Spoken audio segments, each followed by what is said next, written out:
अस्सलामुअलैकुम students, I do hope आप सब खैरियत से होंगे। अच्छा भाई, पिछला जो लेक्चर था, पिछली जो वीडियो आई आपके पास लेक्चर नंबर 28, जिसमें हमने ज़ूलॉजी पार्ट चैप्टर नंबर 3 का एंड कर लिया था। सही है, सारे एस्पेक्ट्स को पढ़ लिया था। उसमें केमिकल कोऑर्डिनेशन भी, नर्वस कोऑर्डिनेशन भी, ये सारी चीज़ें पढ़ ली थी। अच्छा भाई, अब जो है बॉटनी सेक्शन स्टार्ट करने वाले हैं। तो चैप्टर नंबर 3 का बॉटनी सेक्शन इसकी पहली वीडियो है। छोटा सा पार्ट है ये, सही है, इसमें ज़्यादा टाइम हमारा नहीं लगेगा। लेक्चर्स हार्डली एक आज के लेक्चर और कल के लेक्चर में ये कंप्लीट हो जाएगा। सही है, तो अब हम स्टार्ट करते हैं अपना लेक्चर। देखो भाई, कंट्रोल इन प्लांट्स। अब अगर प्लांट्स को देखें, प्लांट भी मल्टी सेलुलर है, but thing is that plant में कोई जिस तरह से ऑर्गेनाइज सिस्टम एनिमल्स में होता है उस तरह से नहीं होता। प्लांट्स में जो कोऑर्डिनेशन होती है वो होती है केमिकली। सही है, तो इसका मतलब है प्लांट्स में नर्वस कोऑर्डिनेशन नहीं होती। प्लांट में there is no nervous coordination in plants. तो प्लांट में जो कंट्रोल का जरिया होता है ना, वो सिर्फ केमिकल कोऑर्डिनेशन होती है। सही है, और केमिकल कोऑर्डिनेशन में जो कंट्रोल कर रहा होता है वो होता है फाइटो हार्मोन्स।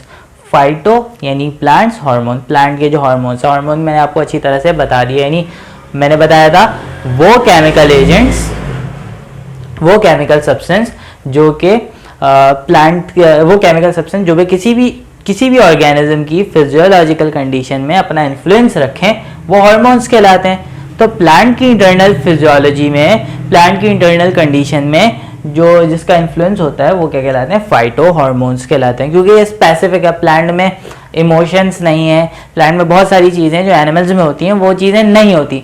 सही है, तो बेसिकली इसको डिफ्रेंशिएट किया गया। हम फाइटो हार्मोन को डिस्कस करेंगे बहुत ज़्यादा डिटेल में, इसी चैप्टर के अंदर डिस्कस करेंगे।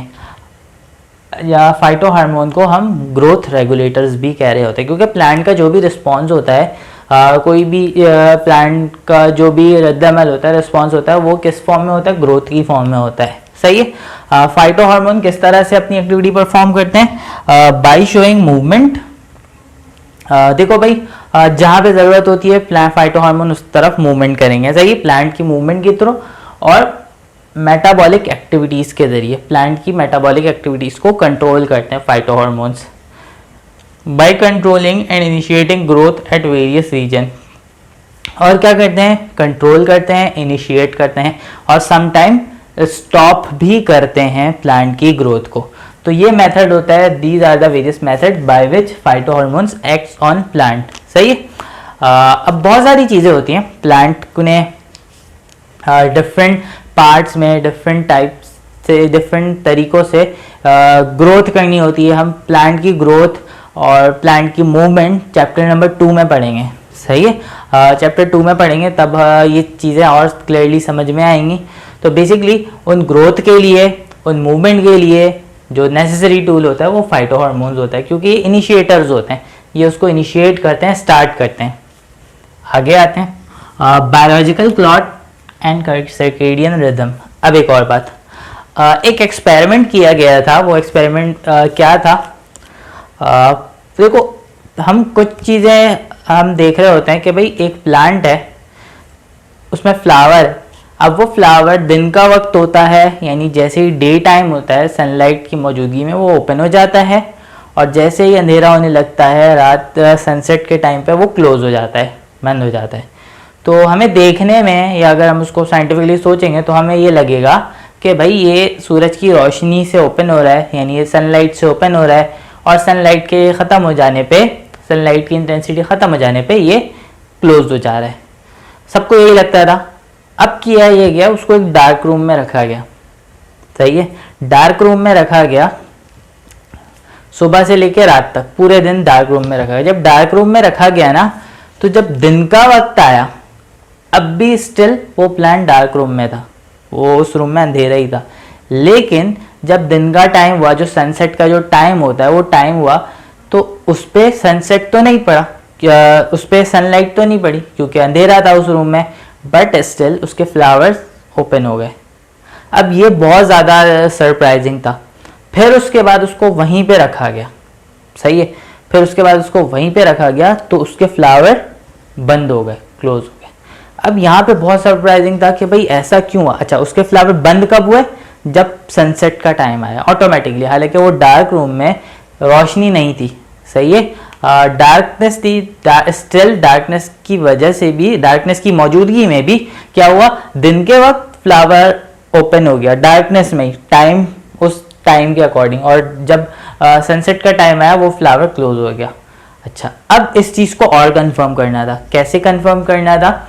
अब उस प्लांट को एक आर्टिफिशियल लाइट में रखा गया, ऐसी आर्टिफिशियल लाइट जिसकी इंटेंसिटी बिल्कुल उतनी ही थी जितनी प्लांट को नीड होती है फोटोसिंथेसिस, मतलब छोटा सा एरिया बनाया गया, सनलाइट जैसी इंटेंसिटी वहाँ पर रखी गई। स्टिल वो फ्लावर ओपन नहीं हुआ रात के वक्त, स्टिल वो फ्लावर ओपन नहीं हुआ, रोशनी कंटिन्यू रही। फिर उसके बाद क्या हुआ, लाइट्स को बंद कर दिया गया, लाइट्स को बंद कर दिया गया तो डार्कनेस हो गई वहाँ पे। जैसे ही सुबह का वक्त हुआ वो फ्लावर ओपन हो गया। तो इन सारी बातों से कंक्लूजन ये निकाला गया कि भाई सनलाइट तो अफेक्ट करती है, but there is some internal factors as well, सही है, in plant there is some internal factors as well which influence and regulate plants activity, सही है। उन फैक्टर्स को कहा गया एंडोजीनस फैक्टर, सही है, उन फैक्टर्स को कहा गया एंडोजीनस फैक्टर।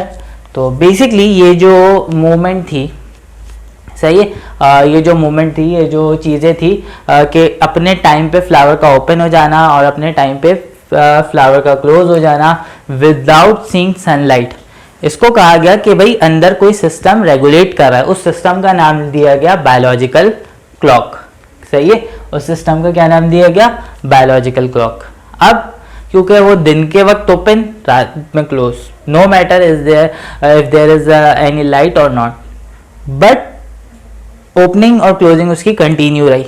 तो भाई ये एक रिपीटेशन होने लगी ना, साइकिल की फॉर्म में रिपीटेशन होने लगी, एक ही चीज़ बार बार रिपीट हो रही है, इसको कहा गया बायोलॉजिकल रिथम, बायोलॉजिकल रिथम या बायोरिथम। यानी जब कोई भी प्रोसेस किसी भी ऑर्गेनिज्म में या किसी भी प्लांट में रिपीट हो रहा होता है, सही है, जो रिपीट हो रहा होता है वो कहलाता है बायोलॉजिकल रिथम। अगर वो रिपीटेशन इन 24 आवर्स हो, 24 घंटे में वो रिपीटेशन हो, तो वो कहलाते हैं सर्केडियन रिथम, सही है।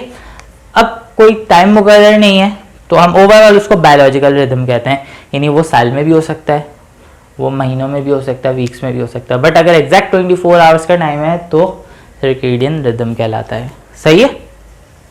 तो भाई ये बातें तो हमने कर ली। एक टॉपिक है हमारे पास फोटो पीरियडिज्म। फोटो पीरियडिज्म का मतलब क्या है? फोटो पीरियडिज्म बेसिकली फोटो का मतलब है लाइट, पीरियडिज्म का मतलब है टाइम, सही है, जितने टाइम तक वो प्लांट सनलाइट की मौजूदगी में रहता है। तो बेसिकली कुछ प्लांट ऐसे हैं जिनमें फ्लावरिंग होती है कब? जब सनलाइट की इंटेंसिटी ज़्यादा लॉन्ग होती है, और कुछ कुछ प्लांट ऐसे होते हैं जिनमें डार्कनेस ज़्यादा देर के लिए चाहिए होती है। जैसे भाई सर्दियों का टाइम है, ज़्यादा जो डे टाइम है वो कंप्रेस हो जाता है, छोटा हो जाता है, और जो नाइट टाइम है, डार्कनेस टाइम है, वो एक्सपेंड हो जाता है। समझ में आ रही बात? ऐसा ही होता है ना। तो बेसिकली ये जो दो चीजें हैं इसका इन्फ्लुएंस होता है, यानी डे की लेंथ का और नाइट की लेंथ का, इन दोनों का इन्फ्लुएंस होता है किसके ऊपर? प्लांट के ऊपर, प्लांट की फिजियोलॉजी के ऊपर, प्लांट की एक्टिविटी के ऊपर।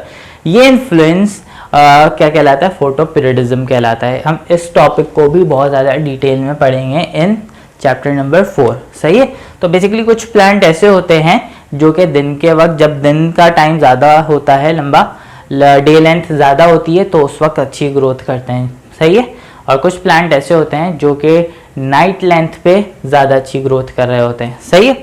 जब ये होता है ना, कुछ फ्लावर्स हैं, कुछ प्लांट है जो हमें सर्दियों के मौसम में मिलते हैं, कुछ गर्मियों के मौसम में मिलता है। बेसिकली रीज़न ये होता है, सही है। अच्छा भाई, फोटो पीरियडिज्म के बाद अब जो हमने पढ़ना है रिस्पॉन्स टू एनवायरमेंटल स्ट्रेस। अब प्लांट को डिफरेंट एनवायरमेंटल स्ट्रेस का सामना करना पड़ता है। प्लांट को डिफरेंट एनवायरमेंटल स्ट्रेस क्या होता है? सबसे पहली बात, एनवायरनमेंट तो हमें पता है कि जो सराउंडिंग्स होती है, जितने भी नॉन लिविंग कंपोनेंट्स होते हैं, जो इन्फ्लुएंसिंग सब्सटेंस होते हैं किसी भी बॉडी में, वो क्या कहलाते हैं, उसका एनवायरनमेंट कहलाते हैं। अब थिंग इज दैट स्ट्रेस का क्या मतलब है, स्ट्रेस का मतलब है any change which is undesirable, यानी any undesirable change in our environment is called environmental stress. Any change, any undesirable change in our environment is called environmental stress. अब कोई भी एनवायरमेंटल स्ट्रेस प्लांट में आ रही है तो प्लांट उसको कैसे कोप अप करेगा, प्लांट उसको किस तरह से बर्दाश्त करेगा। सबसे पहला एनवायरमेंटल स्ट्रेस है वाटर शॉर्टेज, यानी ड्राफ्ट कंडीशन, ड्राई कंडीशन। अब जब ड्राफ्ट कंडीशन होगी तो प्लांट उसको कैसे कोप अप करेगा, प्लांट उसको कैसे बर्दाश्त करेगा, प्लांट का क्या लाहेअमल होगा इस ड्राफ्ट कंडीशन से बचने के लिए, खुश्क साली से बचने के लिए। अब सबसे पहली चीज, अगर वो प्लांट सीड की फॉर्म में है या उस प्लांट के स्पोर्स है तो वो सीड ग्रो ही नहीं करेगा, वो सीड ड्राफ्ट कंडीशन में कभी भी ग्रो नहीं करता। क्यों नहीं ग्रो करता, इसका एक रीजन है, मैं आपको बताता हूँ। पहले भी बताया था चैप्टर नंबर 1 में। देखो भाई, होता ही है कि अभी भी हम इसको बहुत ज्यादा डिटेल में पढ़ेंगे। फाइटो हार्मोन्स जब पढ़ेंगे, सीड के अराउंड एक कोट होता है, सीड के अराउंड जो केमिकल होता है वो होता है एब्सिसिक एसिड। सही है, एब्सिसिक एसिड। अभी एब्सिसिक एसिड ग्रोथ इनहिबिटर है या हार्मोन है, फाइटो हार्मोन है, बट ग्रोथ को इनहिबिट करता है। और इसके अंदर है ऑक्सीन, ऑक्सीन ग्रोथ को प्रमोट करता है। अब ऑक्सीन अंदर है, एब्सिसिक एसिड बाहर है, तो वो कैसे ग्रोथ को प्रमोट करेगा, क्योंकि बाहर तो ग्रोथ इनहिबिटर है। अब क्या होगा, ये जब तक मौजूद रहेगा जब तक ड्राफ्ट कंडीशन है, जब तक खुश्क साली है, ड्राई कंडीशन है, जब तक ये एब्सिसिक एसिड वहां पर मौजूद रहेगा। जब जैसे ही बारिशें होंगी, जब भी कोई वाटर की क्वांटिटी बढ़ेगी, यानी जब पानी ज़्यादा होगा, तो अब क्या होगा, अभी एब्सिसिक एसिड वाटर में डिजोल्व हो जाएगा।